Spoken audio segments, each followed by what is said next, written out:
I'm celebrating 14 years clean today, and it's kind of wild, but thought I'd talk a little bit about it. I got clean when I was 18. I'm 32 now, gonna be 33 this year.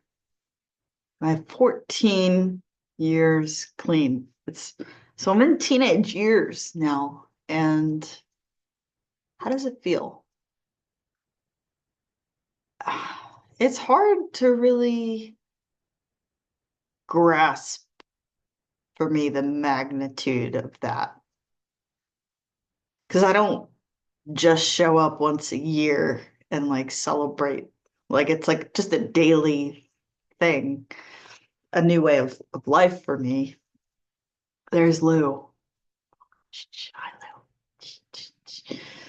Um, if anything, I probably minimize the depth of what that means and how hard that is. That's just a pattern that I have of just minimizing things like that, especially when they're my own sort of accomplishment or success of some sort. I minimize it. If someone else does it, it's totally a big deal. But if I do it, it's like, oh, if I did it, it's not that big of a deal. But it is. And, I think of if I could go back to that 18-year-old girl, she had no idea what would be in store on this ride. She did not even like sign up for this ride thinking it was going to be this long of a ride. Like she was just like touching the thing just to like see how it was and just took it day by day of like, okay, I'll stick around for today. This way of life, this community, this like recovery program. But it was never really my plan to say, okay, I'm gonna stay clean for the rest of my life. Um, I guess eventually that came along, but definitely was not the plan in the beginning. I'm just realizing I have to plug in my computer. Hold on. I I plugged it in to my computer, but I didn't plug in the end part to the wall. I don't understand, I like that's the definition of like halfway thinking. Like I thought it through halfway. I plugged in one part, not the other part.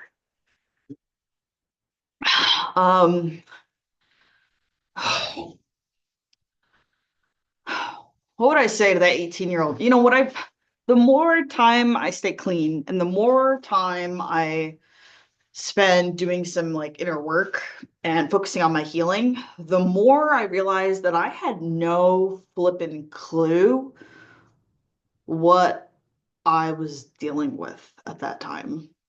Um, it feels like these days I'm uncovering more and more of why it made sense that I gravitated towards substances. I'm getting in touch with more and more of the pain that I was in, that I buried, that I'd hold on to forever, right? Until I'd start this process. I didn't realize how in pain I was. And it feels like just over this last year or two or three, these last few years, only now have I started to get in touch with just how much pain I still have that I'm holding on to, like on a very deep level. And that's new for me because I've done a lot of work on the obvious stuff. I don't want to say surface stuff, but the big stuff, right? The big traumas, the big hurts in my life, the relationships, this and that. And only recently am I really coming into a new awareness of how much uh, my childhood there still is to unpack the pain and abandonment that was there. And I'm grateful because I don't know if I would be on this journey at all if not for recovery. If I could say something to that 18-year-old version of myself, uh,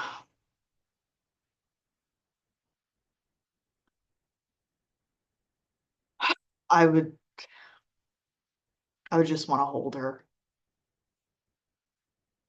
I would just want to hold her and even that, the 5-year-old version of myself, right? That's what I realized more so than anything is like that girl was so alone and just so, but it's like when you're so alone and so in pain that it's almost like you can't fully comprehend how painful it is. So like you're almost in denial. At least that was for me. Like this like shock denial response, right? A trauma response to like defend myself in a sense is to like not look at it and almost like try to not feel it. And now being clean, I have to clean all of that stuff out if I want to really live with freedom and peace and I'm seeing how it still shows up in my life and I don't want that. So recovery today just teaches me how much it's an uphill journey. And it really is. It's not like maybe that's part of why it's not a big hoorah for me. Like 14 years for me isn't like arriving somewhere where it's like, okay, I finished the race. Now I can rest. Like it's not that sort of thing for me. It's this is a lifetime journey because the moment that I stop doing the work, the moment that I stop remembering that I have this disease of addiction and I have this like beast inside of my ears, right? My head that wants me to die, right? That's just looking for like something that's self-destructive.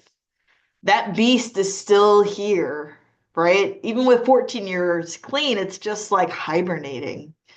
And that's like the best I can hope for, right? We can't remove those old brain patterns, right? If you learn about neuroplasticity and the neuroscience of the the pathways that we create in our brain, it's that when we have a habit, we etch a groove into our brain that makes that habit more well worn and the groove more clearly distinct that makes it easier and automatic to just follow that pattern.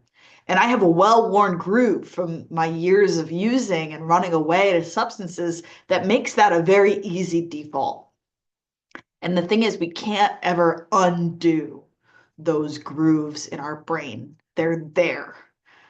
And the best that we can do is create a new mapping of grooves and pathways on top of it that becomes now our default.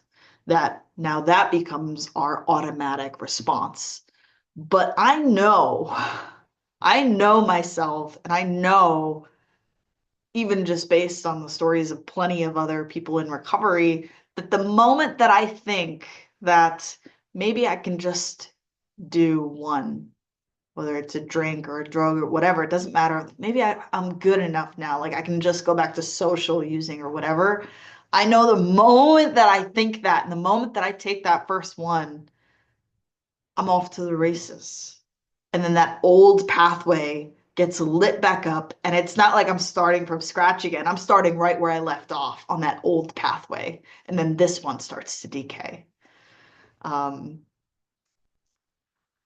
so just for today, I continue to do the things that I need to do to keep myself clean because I realize that any personal growth, any personal healing, any degree of intimacy and connection with other people, that all is only possible if I have this foundation first of, for me, being clean.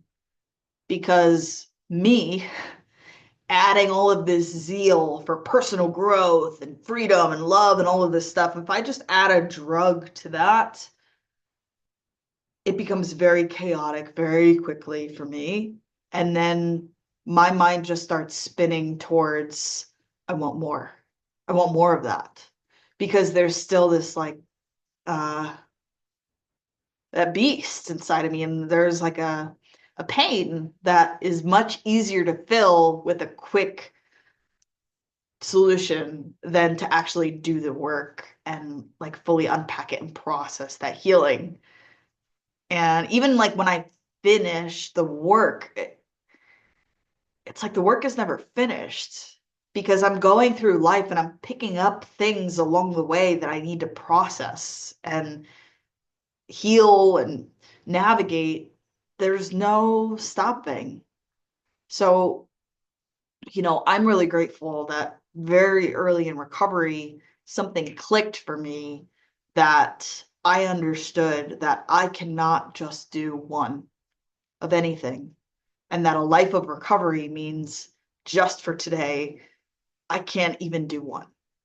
And I've gotten to the point where I don't want to do one. I don't get jealous when people go out to happy hour or when they get together and they party or whatever with substances.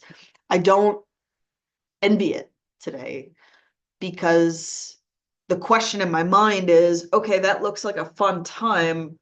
Am I willing to trade this life that I've built, this like whole life of like honesty and vulnerability and connection and joy and my spiritual connection with the world and the universe and other people and my depth of like knowing myself like, do I want to trade all of this for what looks like maybe fun for one night? And it never even is a question for me. It's like that doesn't even look fun anymore, right? I'm just not that type of like party person. I'm like, hey, let's like stay home and like talk and have coffee and watch a movie and do a puzzle. That's who I've become, and I'm proud of it. Like I'm not ashamed of it.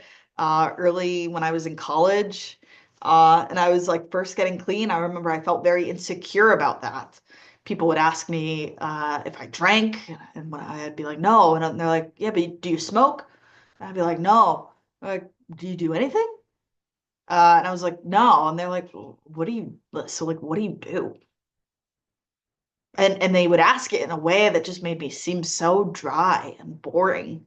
And I really had to come to terms with that um, actually my life is more full and more colorful and vibrant and adventurous today than it ever was when I was getting high. Um, Getting high for me is not just an experience, it's a solution. And it's a solution to the problem, which is me, right? How I feel in my own skin, how I don't feel uh, good enough, or how I have some shame, or I feel like something is wrong with me, or uh, that there's something in me that's inherently unlovable. These sorts of things, they don't just go away with a drink or a substance. Like these are deep things that we need to unpack. And I know for me, I'm not going to be unpacking any of that stuff if I just have a quick shortcut to feeling good for the moment. When at the end of the day, it wasn't even feeling good anymore. It was like just doing that so that I could feel like baseline okay. I was just numb at the end. Um, it just got very dark at the end. I just wanted, I don't know if I wanted to, there were parts where I wanted to die, but there were, uh, I just, I just knew I didn't want to do this anymore because this was too painful, just existing, and feeling the pain of just normal daily life. And I've gotten so much freedom from that. Um, I've gotten so much freedom from that. So when I talk about the pain that's still there, it's not the same. this is like something I'm talking about on a much deeper level that doesn't, I don't think I could have even comprehended really back then when I was just getting clean. Um, what advice would I give to somebody who is considering or trying to get clean or an early recovery today? I'd say that you definitely did not pick the easy way. Getting clean, working a program of recovery is not the easy way. If you want the easy way, just keep using. Um,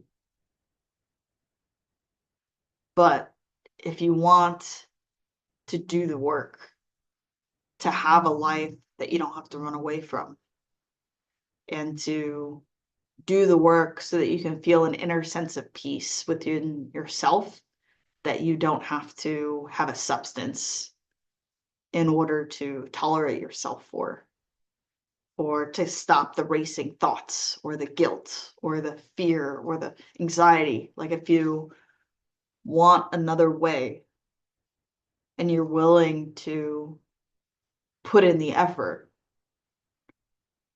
to get it, it's available to you.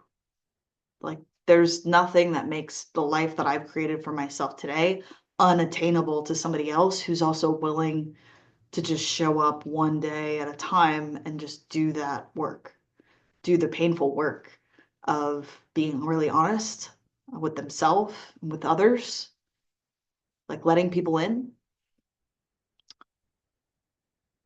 and being open-minded to that maybe there's another way to do this.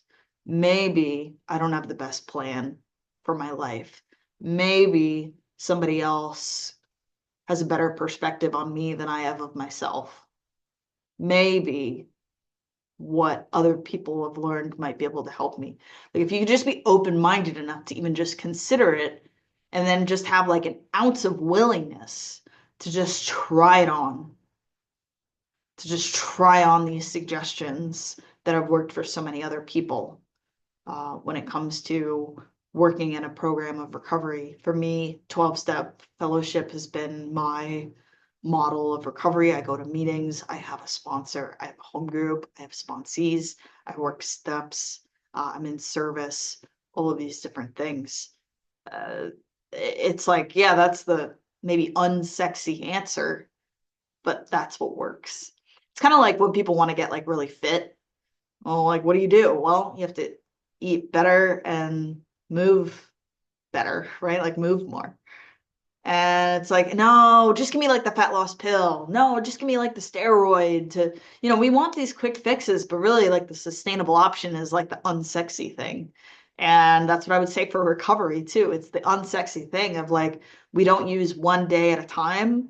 And in order to do that, it means that we have to have a way to deal with these feelings that show up on a daily basis for us and have a new coping mechanism to reach for. So instead of reaching for the bottle or for the drug, we reach for the phone and we call another person who's recovering. Or we, instead of driving to wherever we would get our substances from, the drugstore or whatever, we drive to a meeting. And we share openly and honestly about what is going on, right? I've been to so many meetings where I've raised my hand and I've just said, like, I really want to not be here, right? Like, this is the last place I want to be. But they said to come here and they said to raise my hand and say, if I don't want to be here, just say it. So I would raise my hand and I'd be like, I really don't want to be here. I'm really upset. I'm really angry. Like, F all of y'all. And, and whenever I would share that, like, people would all just nod in identification. Like, we get it. There's no judgment. And I would feel better at the end. And I wouldn't feel that craving and that need and that desire to use. So, yeah, it's like just building those new habits, building that new pathway in our brains, those new grooves, to allow some time to take place and that neuroplasticity to develop, where now the default is not to go use. Now the default is to do a healthy mechanism of coping, whether it's going to the gym or journaling or talking to a therapist or a friend, whatever. Today I have so many tools in my tool belt. And what I'll say is that people in recovery have what I would call a superpower. And that superpower, I would say, is the ability to go through life as it shows up without needing to run away from uncomfortable feelings. So we have the ability to feel. We don't have to numb our feelings today, and we can feel intense joy. We can feel intense um, sadness. We can feel grief. We can feel loss. We can go through traumatic things and not need to run away and get high or get drunk. We're able to go through the feelings and sit through those moments of severe discomfort because we have such a grounded faith that this feeling will pass and it will get better, and that people are here to help us through it. And you look at just society today, like most of us don't have that, right? Our coping mechanism is like, oh, it's Friday, it's been a hard week, let's go get drunk. Or like, hey, you're going through a breakup, let's go party or drink or whatever. And it's like, today I don't have to do that. And I have so much gratitude. So I'd say buckle up. You're in for a ride. It's a ride of a lifetime, a ride I wouldn't trade for anything. It's formed the foundation of my whole life. I think of recovery as what you're doing is you're taking like a wood shop course, where you're not going to build stuff in this course, but you're going to learn how to use these tools. And if you know the right way to use this hammer and this screwdriver and this other chainsaw or, table saw, whatever, like if you know how to use these tools and you feel really comfortable with these tools, you can build the tallest skyscraper for your life. You can build whatever kind of life you want. Um, but first, you have to understand how to work these tools. And that's what recovery is for me. It gives me all these tools, and then I can build whatever I want with it. So, when you get clean, you don't become some cookie cutter person. Um, you just become someone who doesn't do a couple of things, but you can do a million different combinations of whatever you want in life. People go on to do great things. They go on to live very simple lot. Like you can do whatever you want. There's no cookie cutter person that's in recovery. It's just like any other person. Like there's so many different types of people. There's so many different flavors and versions of a recovering person as well. So I'd say find your own vision and your dream of what you want to build, and then you can learn the tools to build it, how to deal with these feelings so that you can build the relationship that you want and the family that you want and the home that you want or the business that you want and the overall lifestyle that you want. Like it all comes down to these very basic principles, like spiritual principles that then guide you into like how to navigate all these different complex situations where life then becomes just so much more simple, where you don't have to get caught up in all the drama because you can see very clearly um, where the principles lie, right? Where it's like, all right, honesty. If honesty is a principle I live by that saved my life, then I know that lying and being deceitful is not an option. We'll just take that option off the table, and it just makes things much more clear of like what to do. That's a simplified version of it, but same with all the principles, right? Of trust and faith and hope and surrender, letting go and commitment and taking action, humility, like all of these different things. So really, like whatever you're going through, you can apply some principles and transform it into whatever you want. And that's part of what this is here for you all is, I live by the principles of authenticity and of vulnerability and sharing, and I really value connectedness. So when I'm able to share my story, if it's gonna be of some sort of help or inspiration or motivation for anyone. And maybe even me. Like I listen to half of my stuff back. Because at a different point in time, I might not be motivated. So like sometimes I'm just recording and creating for myself at another point in time. Like, what do I need to hear? So yeah, so if you're hearing this at a time when you're really just not motivated and you're not feeling it, just keep going. Just keep going. You don't have to have all the answers.